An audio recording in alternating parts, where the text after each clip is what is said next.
much of vodka? Yes. I forgot it again. There ought to be some gin. I felt like a vodka. Same thing, really. All right. Will you pop out for some then? Hmm? I just fancy a drink. It's 6 o'clock. I've had a long, hard day. I've got to ring somebody. I said I'd ring at 6. She's another medium. Morgan, Mrs. Morgan. You must have interviewed half the mediums in England. I am writing a book about spiritualism. Look, go and have a gin. I'll be 10 minutes. If you still want a vodka, I'll go down 8 stories in the lift and walk around the corner and bring you back a bottle, right? Everybody's writing books about the occult. You've missed the boat again. If you've just written it, all right. But you have to plod around and see everybody and type all those file cards. I want to get it right. You can't get the occult right. Either you believe or you don't. Has anybody you've seen told you anything that's convinced you? Not yet. It's all rubbish. I'll tell you that for nothing. It's 6:05. I have to ring Mrs. Morgan. Ask her if she sees a tall, dark stranger in your life. Or mine.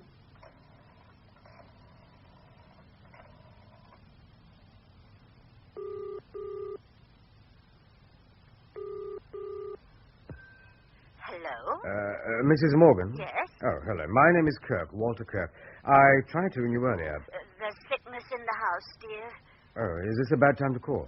Well, what was it you wanted, dear? I believe you do clairvoyance and mediumship. I wondered if I could make an appointment. I'm booked up for weeks. There's been sickness here, and I'm sorry.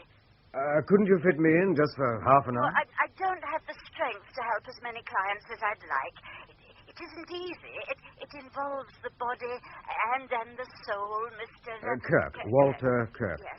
I'm writing a book about aspects of the supernatural, the spirit world. Oh, there's nothing supernatural about spirits. They're as natural as the clouds in the sky. I'd like to come and talk to you about it. Oh, no, my hands are tied. Are you a believer, Mr. Kirk? Well, I keep an open mind. Oh, well, that's the beginning. Mrs. Morgan? It's all right, dear. There's no need to make such a fuss. Mrs. Morgan. I've got a surprise for you, Mr. Kirk. There's someone here who knows you. What does that mean? Oh, the room is full of his presence. Yes, dear, it's all right. Oh, he's so excited. Now, tell me, you've had a bereavement. Within the past year, I'd say. That's true. Yeah. Somebody close? A man?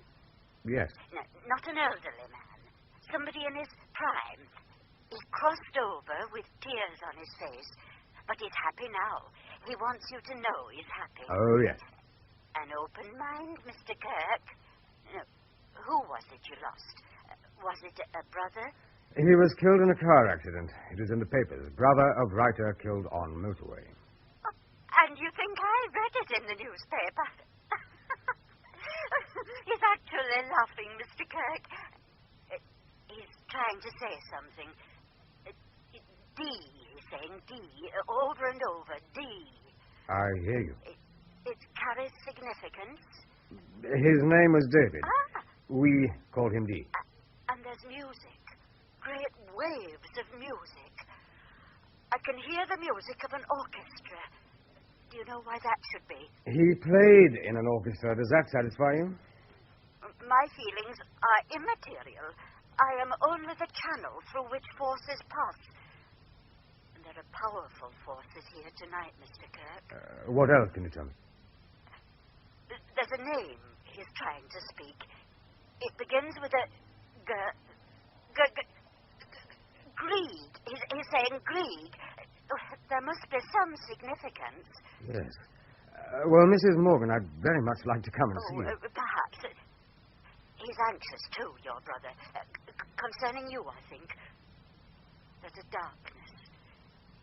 I see it like a black veil drawn across a lamp. I can't say more. What does all that mean? No, I must go now. I have a sick room to attend to. But I must talk to you again. There's something I don't know what. A shadow over this evening. I would be happier if I telephoned you a little later. Yes, thank you. The number is 246. Just a minute. 246. 246 8041. 246-8041. That's right. Everything is for the best, Mr. Kirk. Remember that. Well, I'm damned. Claire? I'm on the balcony. That Mrs. Morgan was the most extraordinary woman. Thank God I had the tape recorder on. Do you want to hear it? No, thanks. You're just in time to pour me another drink. I need one myself. Do you know what she did? Saw your name in the tea leaves. First she said she was too busy to see me. Then she claimed there was somebody there. She said it was David. Here you are. David? Well, you know how they go on. A bereavement, a man, a young man. It's obscene. They ought to be locked up. She told me a couple of things that made me go cold all over. She kept saying, D. All the time. D. D. You told her what you're writing? She wouldn't give me an appointment. I wanted to persuade her. Doesn't it occur to you that she's got friends in the business, and you've probably interviewed one of them, and the words got back to her? Oh, she thinks, when this Walter Kirk comes to me, I'll have something ready for him.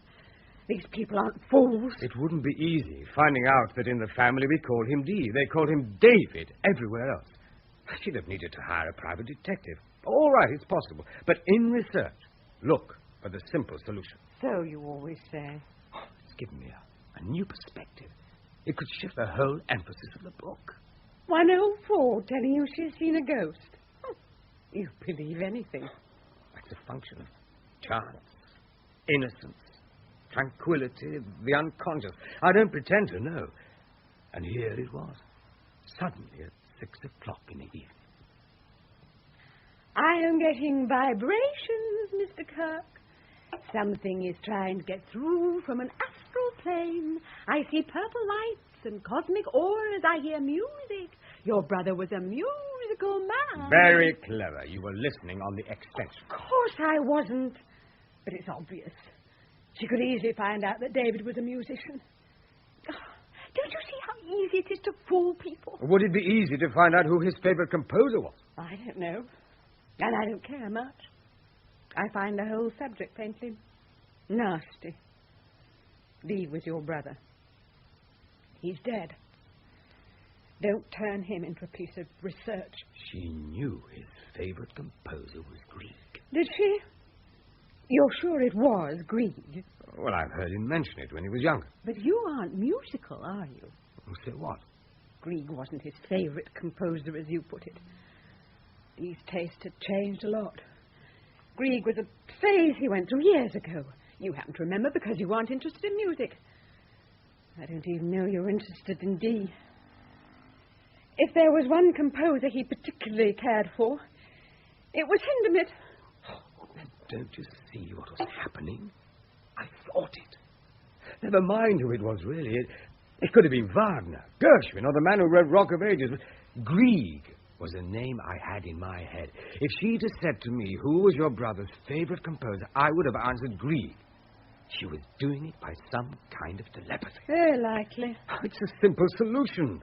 At least you know where you are with telepathy. How did you know it was Hindemith?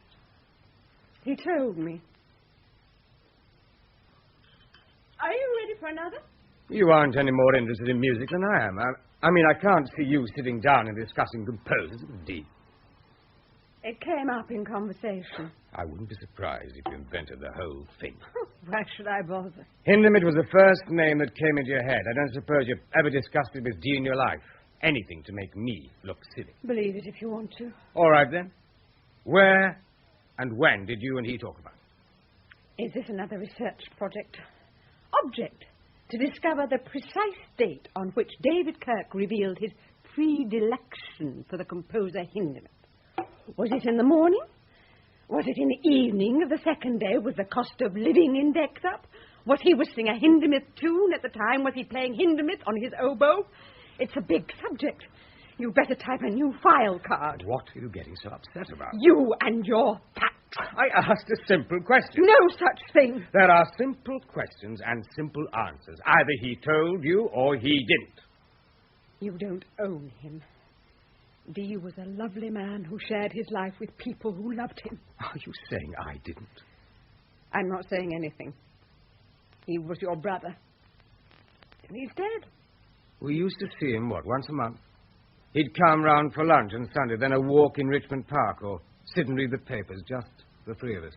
We used to go and hear him play. But we didn't really talk about music. It was never a topic we went into, any more than my writing was. But you say with confidence it wasn't Reed. Does it matter? Oddly enough, yes, it does. When did you hear him say it? Where was I? Asleep in the armchair? Out of the roommate? How do I know? Or out of the country? You hardly ever are. Oh, it was last year. I went to America. Was it there? It could have been. I expect you saw him. I mean, it would only be natural. Had a drink or something. I expect I did. Funny you never mentioned it. It was then, wasn't it? If it makes you happy, yes. Let's say it was then. I went to Texas. Stopped up in New York for a week, coming back. And you? You lay side by side with Dee and talked about music. What are you saying? You and Dee. The fact is, you've always fancied. Facts again. Start another file card. Claire, sexual behavior of... It's true, isn't it? True? What's true? Dee is dead. That's true. You're alive. That's true. And I can see the sunset all along the skyline. And you can't even be bothered to go and buy me some vodka. I suppose Dee would have gone like a shot. Well, what's the point of quarreling? It's a lovely evening. The clouds are on fire. You're getting drunk. You never do that. Must keep a clear head. I wouldn't lean back in that rail if I were you. Afraid I might fall. I'm entitled to some answers about you and Dee. But Dee is dead. For a while. Let's go back to the beginning. You aren't writing a book. I'm not part of your research. If you drank less... It's lovely. Give it to me. Hands off. You and Dee. You're hurting me. I want a straight answer. Ask Mrs. Morgan. You bitch!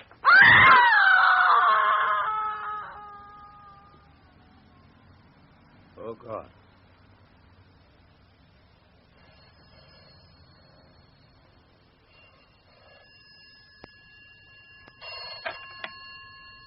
Hello. Hello, dear. Mrs. Morgan here.